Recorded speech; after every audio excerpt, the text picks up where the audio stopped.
Perkenalkan, nama saya Sofia Yanwa Mahadewi dengan NIM akhir 198. Perkenalkan, nama saya Wildan Rizky Pratama dengan NIM akhir 221. Perkenalkan, nama saya Pandu Rahmat Dinata dengan NIM akhir 217. Perkenalkan, nama saya Desa Putra Murdianto dengan NIM akhir 203. Perkenalkan, nama saya Ramadhani Rizky Pratama, NIM akhir 213. Nama saya Fawaidur Rizky Hasan, NIM akhir 214. Perkenalkan, nama saya Muhammad Jaul Haki dengan NIM akhir 218. Di sini kita akan menjelaskan tentang biogas. Yang pertama ada bioenergi. Definisi bioenergi. Bioenergi adalah energi yang diperoleh dari biomasa sebagai fraksi produk biodegradasi, limbah, dan residu dari pertanian. Biasanya berasal dari nabati atau hewani, industri kehutanan, dan keterkaitan, dan sebagian kecil biodegradasi dari limbah industri dan kota. Lalu di sini ada perkembangan bioenergi di Indonesia. Pemerintah secara konsisten terus berupaya melakukan berbagai upaya untuk mencapai ketahanan energi dan fokus terhadap isu lingkungan. Pemerintah menargetkan kontribusi EBT sebesar 23% di tahun 2025 dan sebesar 31% pada tahun 2050 seperti yang tercantum dalam Peraturan Pemerintah Nomor 79 Tahun 2014 tentang Kebijakan Energi Nasional. Pengembangan EBT juga menjadi tumpuan dalam mencapai target pengurangan emisi gas rumah kaca sebagaimana tercantum dalam Nationally Determined Contribution Indonesia dan juga upaya mencapai net zero emission pada tahun 2060. Direktorat Jenderal EBTKE sebagai salah satu unit eselon 1 di lingkungan Kementerian Energi dan Sumber Daya Mineral memiliki tugas dan fungsi signifikan dalam pengembangan EBT, termasuk bioenergi. Dalam usia yang masih relatif muda, Direktorat Jenderal EBTKE telah membawa EBT untuk berkontribusi sebesar 12,28% pada total bauran energi nasional pada tahun 2022, di mana sekitar 52% berasal dari pengembangan bioenergi. Tentu masih terdapat banyak tantangan dalam mencapai target pengembangan EBT. Selanjutnya membahas tentang biogas. Yang pertama, definisi biogas. Biogas merupakan gas yang dihasilkan oleh aktivitas anaerobik yang mendegradasi bahan-bahan organik. Contoh dari bahan organik ini adalah kotoran, limbah domestik, mikroalga beserta residunya, atau setiap limbah organik yang dapat diurai oleh makhluk hidup dalam kondisi anaerobik. Kandungan utama dalam biogas adalah metana dan karbon dioksida. Biogas merupakan sumber energi terbarukan dan ramah lingkungan. Energi dari biogas dapat digunakan sebagai bahan bakar kendaraan maupun untuk menghasilkan listrik.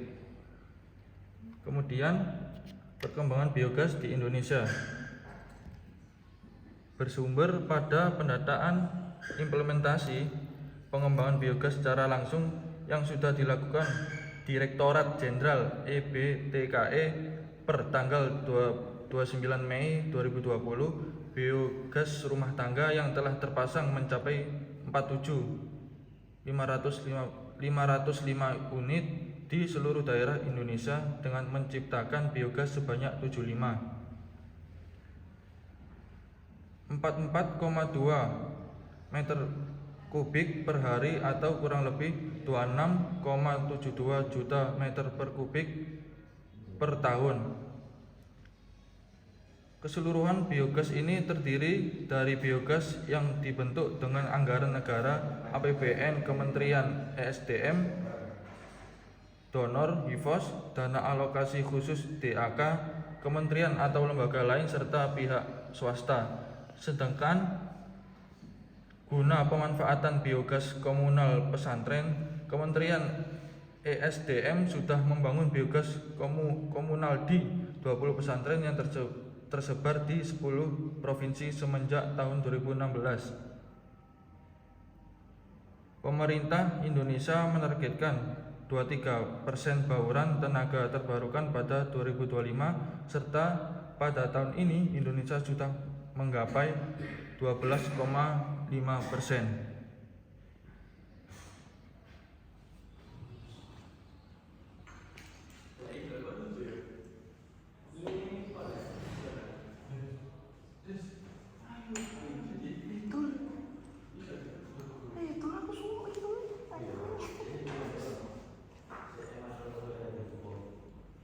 tak mendek mana? Ini dah ini. Dia dah baca. Selanjutnya bahan baku. Gua cakap begini. Sampai gini, sampai titik ini. Iya apa nih maca? Sing tak zoom sing di dhisik iki. Iki. Bahan baku. C ro lu. Selanjutnya kita membahas tentang bahan baku biogas. Bahan baku biogas sangat melimpah di sekitar kita. Beragam jenis limbah kotoran selalu tersedia, terutama di daerah pemukiman dan sentra peternakan. Bahan baku juga dapat diperoleh dari limbah pertanian berupa sisa hasil panen dan tumbuhan-tumbuhan liar.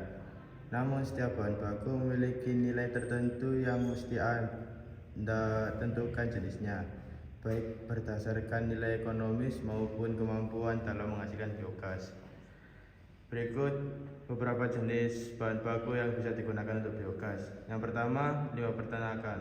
Kotoran hewan ternak seperti sapi, kerbau, kambing, dan ayam dapat dibuat bahan baku biogas. 1 ekor sapi 400-500 kg dapat menghasilkan 20-29 kg kotoran.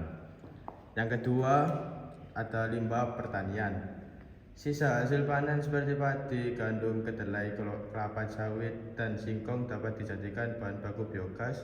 Kemudian bekas pemanfaatannya dapat dijadikan kompos untuk kesuburan tanah. Yang ketiga, limbah perairan. Tanaman air seperti eceng gondok, rumput laut, dan alga memiliki karakteristik baik untuk dijadikan bahan baku biogas. Eceng gondok sangat tepat saat dimanfaatkan karena sering menjadi gulma di daerah perairan seperti rawa dan danau. Yang keempat, sampah organik. Sampah organik yang dihasilkan dari rumah tangga, pasar, atau industri dapat juga diolah menjadi biogas. Seperti pembuatan dapat diintegrasikan dengan produksi kompos sehingga mendapatkan 2 keuntungan sekaligus.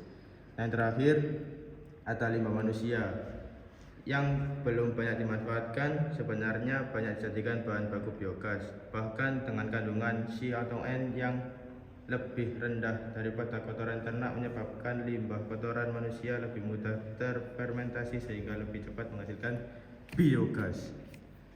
Proses pembuatan biogas, kami mengambil sampel contoh limbah peternakan, yaitu kotoran sapi. Proses pembuatan kotoran sapi dimasukkan ke dalam tempat berupa tabung yang disebut tangki pencerna atau digester. Yang kedua, kemudian proses terjadinya gas dalam tangki tersebut dilakukan dengan bantuan beberapa bakteri seperti fermentatif, bakteri metana, dan sebagainya. Agar proses terjadinya gas berlangsung dengan maksimal, ada beberapa syarat yang perlu diperhatikan, yaitu yang pertama, A. Pelarutan yang konsisten dengan mengaduk secara merata dan teratur. B. Memperhatikan nilai pH atau derajat kesamaan. Nilai pH yang ideal adalah 7. Maka dari itu, jika nilai pH lebih kecil dari 8, sebaiknya ditambahkan kapur untuk mengurangi derajat kesamaan yang tinggi. Jika pH terlalu rendah atau pH lebih besar dari 5, perlu ditambahkan kotoran hewan tanpa campuran air ke dalam tangki. Yang ketiga, C. Memiliki temperatur kurang lebih 35 derajat Celcius. D. Memiliki perbandingan karbon nitrogen yang sesuai. E. Memperhatikan kadar racun dari kotoran ternak. F. Tidak mengandung bahan yang dapat membunuh bakteri, misalnya air sabun. Yang ketiga, setelah kotoran hewan dimasukkan ke dalam tangki, proses pembentukan gas akan terjadi dalam waktu antara 2-5 hari. Setelah gas pertama jadi, proses pembentukan biogas akan berlangsung selama 50 hari dengan waktu puncak sekitar hari ke-35.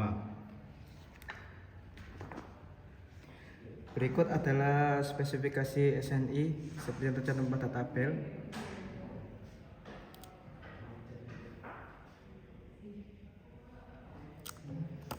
Dan ada spesifikasi ujinya, yaitu yang pertama ada titik embun air pada 20.000 kPa atau 200 bar. Suhu pada saat uap air mulai mengembun pada tekanan tertentu.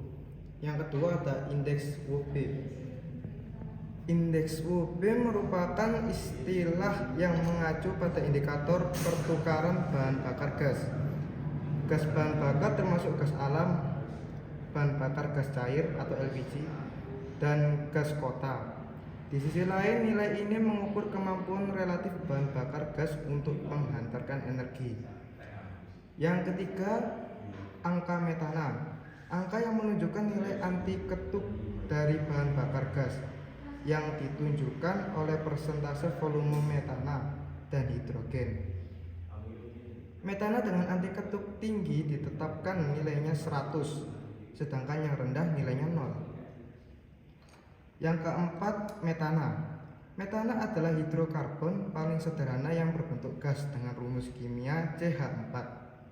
Metana berasal dari produksi gas alam dan minyak bumi, serta dari pembusukan limbah organik dan dikeluarkan oleh ternak ruminansia, terutama hewan mamalia memamah biak seperti sapi. Yang kelima ada hidrogen sulfida. Senyawa kimia gas yang tidak berwarna, lebih berat daripada udara, flammable, mudah meledak, menyebabkan karat. Yang keenam ada hidrogen. Senyawa berbentuk gas dengan rumus kimia H2. Pada suhu dan tekanan atmosfer, hidrogen tidak berwarna, tidak berbau, dan mudah terbakar.